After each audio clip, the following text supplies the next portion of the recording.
ان صحافیوں کو بلاتے ہیں جو ان کو 100% شور ہیں کہ یہ عمران کے ساتھ ملے جلے ہیں، اس کے بعد کیا تاثر پیدا ہوتا ہے۔ دوسرا یہ جو ان نے واقعہ کیا، یہ جسٹس جو ہیں قاضی فیاض صاحب، کہ وہ لندن میں تھے اور انہوں نے کہا کہ جی میں نے وہ کال آف کیا ہے، پھر بعد میں اس نے اپنی وہ ٹیپ چلائی، اس کے بعد تو چاہیے تھا کہ یہ استعفیٰ دے دیتے، ان کو استعفیٰ دے دینی چاہیے تھا اپنے عہدے سے، کیونکہ جب ایک ذہن، اب دوسرا یہ کہ ان کو اس جو تھی نا جو بینچ بنا ہوا تھا، وہ بینچ چھوڑ دے، لارجر بینچ، آپ کو یاد ہوگا کہ آج سے 3-4 سال پہلے اسی بینچ میں یہ دونوں لوگ تھے، اعجاز الحسن صاحب بھی تھے اور وہ چیف بھی تھے اسی بینچ میں، اگر آپ کو یاد ہو، جس نے نائل کیا تھا نواز شریف، ان کو از خود جدا ہو جانا چاہیے تھا، کیونکہ اسے بدبو آتی ہے پھر بندے کو کہ یار اس میں کچھ نہ کچھ ہے، کہ وہی ججز جو اس کے خلاف فیصلہ دے رہے ہیں آج پھر اسی کی فیملی کے خلاف فیصلہ دینے آ گئے ہیں بیٹھ گئے۔ تو میں سمجھتا ہوں کہ جوڈیشری کو بھی اپنا ایک کردار ادا کرنا چاہیے۔ یہ جو ان کے فیصلے ہیں جسٹس منیر کے زمانے سے لے کے آج تک، آدھا تو پاکستان اس نے تباہ کر دیا ہے۔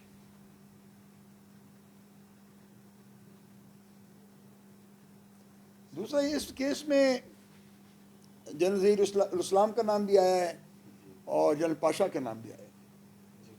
ان کے متعلق میری یہ گزارش ہوگی کہ ان سے بھی آرمی کے تھرو ان سے بھی پوچھا جائے کہ بھئی یہ آپ نے کیا وہ کیا ہے کہ اس کو عارف نقوی کے پاس آپ نے جانا تھا اور آپ نے ان سے پیسے مانگ کے اس کو دینے تھے عمران خان کو۔ ان کا بھی کوئی احتساب ہونا چاہیے ود ان دی آرمی، کیونکہ جب تک احتساب نہیں ہوگا سارے اداروں کا، یہ ملک صحیح سمت میں جا ہی نہیں سکتا۔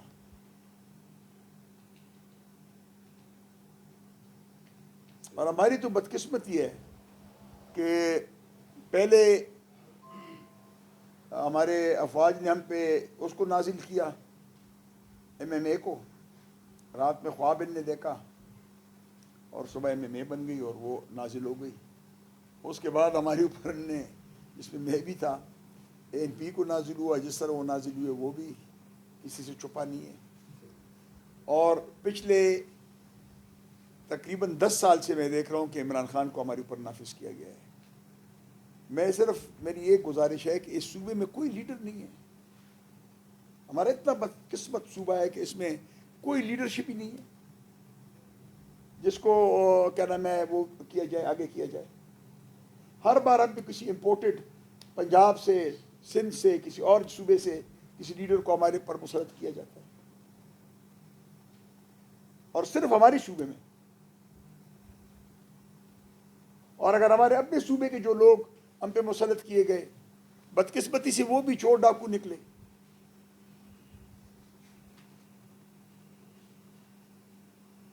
ان نے بھی تمام ریکارڈ توڑے۔ تو میں صرف یہ کہنا چاہوں گا کہ اب شفافیت کی طرف اگر ان نے جانا ہے، عمران خان کو بھی پکڑنا ہے، تو پھر اکراس دا بورڈ میرا ڈیمانڈ ہوگا کہ جس کسی نے بھی پاکستان میں کچھ برائی کی ہے یا کوئی گپلا کیا ہے، اس ساروں کو لوگوں کے سامنے لائے جائے اور لوگوں کو اپنی نئی ایک لیڈرشپ چننے کا وہ دیا جائے، موقع دیا جائے، جس میں صاف شفاف اچھے لوگ ہوں۔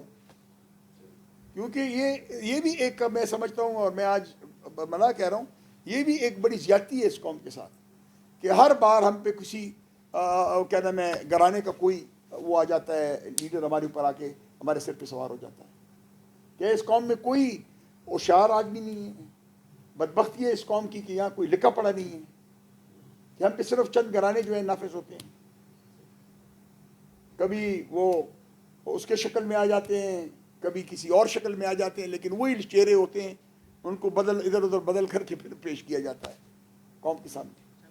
یہ ملک کی جتنی بھی بڑی پارٹیاں ہیں، کوئی مرکز کا چلا رہا ہے، کوئی صوبے کا چلا رہا ہے، سارے تقریباً حکومت میں، ایک عوام جو ہے اپوزیشن میں، یہ 4 سال کا اور یہ ان دنوں کا جو ہے پورا ملبہ عوام پہ ڈال دیا گیا ہے۔ پہلے آپ بھی مہنگائی کی آپ بھی کر رہے ہیں، میں نے اب بھی کر رہا ہوں، بل آئے جو بجلی کے جو ٹیکس میں آئے تو آج بھی مہنگائی کے خلاف تو نکلوں سب گا۔ کچھ عوام بھگت رہی ہے۔ تو یہ میڈم نے تو کامیابی قرار دی پیپلز پارٹی کی کہ میں تو دیکھیں، کس کی کامیابی اور ناکامی ہے؟ میں تو میڈم کی ویو سے بالکل ایگری کروں گا کہ پیپلز پارٹی ہماری پارٹی ہے، لیکن جو سچائی ہے، میں ہمیشہ آپ کو پتہ ہے کہ میں نے کبھی اس کا غاصب کا ساتھ نہیں دیا، اور ان لوگوں کا اسپیشلی جو ہمارے 95% لوگوں کے خلاف ہوں.